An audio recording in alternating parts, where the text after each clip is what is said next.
Jumlah korban longsor dan banjir bandang lahar dingin di Sumatera Barat diperkirakan terus bertambah karena masih banyaknya korban yang belum ditemukan. Proses pencarian pun terus dilakukan. Dan informasinya akan disampaikan oleh kontributor Metro TV, Am Fraser, dari Kabupaten Agam, Sumatera Barat. Am Fraser, bagaimana proses pencarian korban yang dinyatakan hilang hingga hari ini dan berapa total jumlah korban yang sudah dirilis oleh pihak berwenang? Ya, Iqbal, saat ini saya berada di lokasi yang paling parah banjir lahar di Kabupaten Agam, Sumatera Barat. Lokasi ini adalah Kecamatan Canduang, Nagari Bukit Batabuah. Di Kabupaten Agam sendiri itu ada 20 korban yang sudah dinyatakan meninggal dunia dan sudah umumnya sudah dikebumikan oleh pihak keluarga. Dan saat ini tim pencarian fokus pada 3 lagi korban yang dilaporkan oleh pihak keluarga dan belum ditemukan. Pada hari ini pencarian difokuskan pada 3 titik lokasi. Tim pertama itu adalah di Bukit Batabuah ini, dan tim yang 2 di Galuh 2 dan tim yang ketiga itu di Sungai Pua. Nah, ini pencarian tidak saja secara manual dengan menyisir lahan yang cukup luas akibat lahar dingin ini, tapi juga dibantu dengan anjing pelacak dari Polda Sumatera Barat. Iqbal. Ya, Am Fraser, kami melihat di belakang Anda ini bangunan begitu porak-poranda, tapi sebetulnya apakah sudah ada data terkait jumlah rumah atau bangunan yang rusak dan juga bagaimana dengan korban yang mengungsi?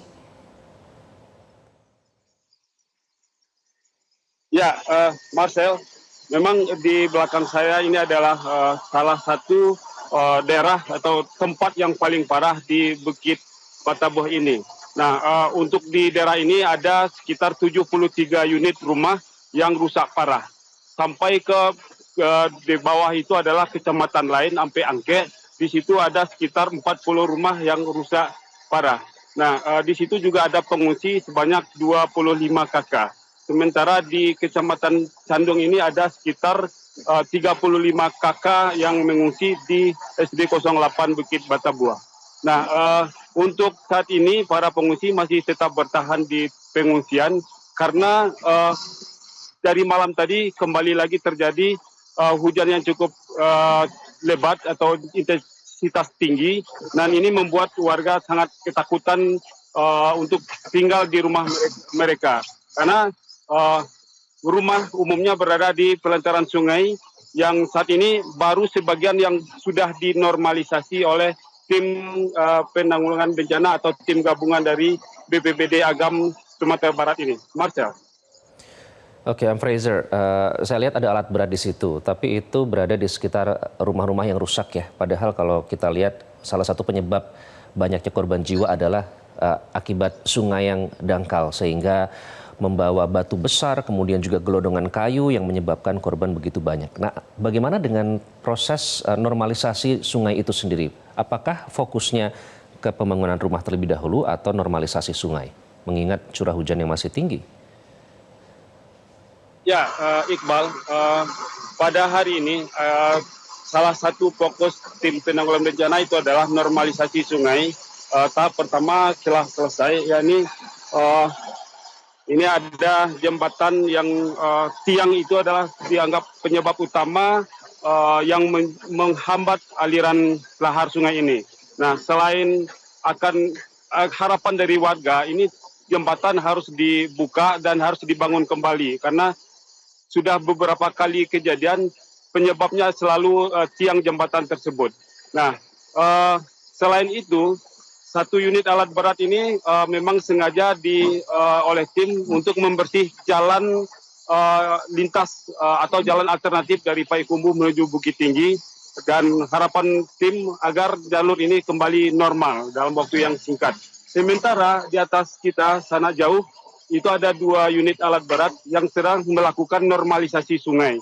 Nah, di posisi alat berat tersebut, posisi sungainya seperti huruf S, dan harapan warga sungai ini dibentuk kembali, dibentuk aliran baru sehingga tidak berbelok airnya seperti huruf S. Nah, sehingga ketika terjadi hujan dengan intensitas tinggi, air bisa lancar turun dari puncak gunung hingga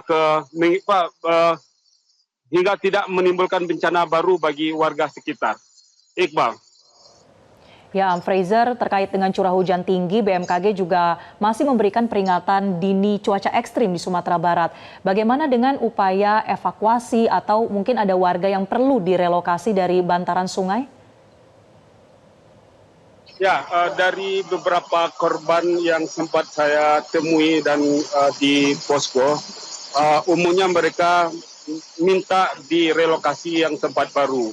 Karena ada beberapa alasan. Pertama, salah satu menyebutkan bahwa mereka takut psikologis anak cucu mereka yang sudah beberapa kali menerima bencana ini atau mengalami bencana ini, bahkan yang sampai terseret sampai 1 kilo dari tempat tinggal ini.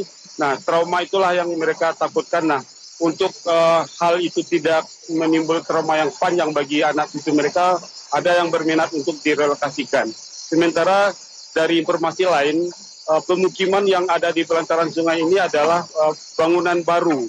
Bangunan baru sebelumnya tahun 72 juga pernah terjadi banjir yang cukup besar, banjir lahar yang cukup besar dan batu-batu yang juga cukup besar.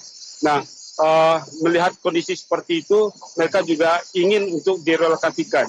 Namun sejauh ini belum ada pembicaraan serius dari pemerintah daerah, baik bupati maupun gubernur, apakah mereka ini akan direlokasikan ke tempat yang baru atau tidak. Seperti itu, Marcel. Baik, Fraser melaporkan langsung dari Kabupaten Agam, Sumatera Barat. Terima kasih, Fraser, selalu jaga kesehatan Anda di sana. Semoga korban yang hilang segera ditemukan ya, Marcel ya. Jelajahi cara baru mendapatkan informasi. Download Metro TV Extend sekarang.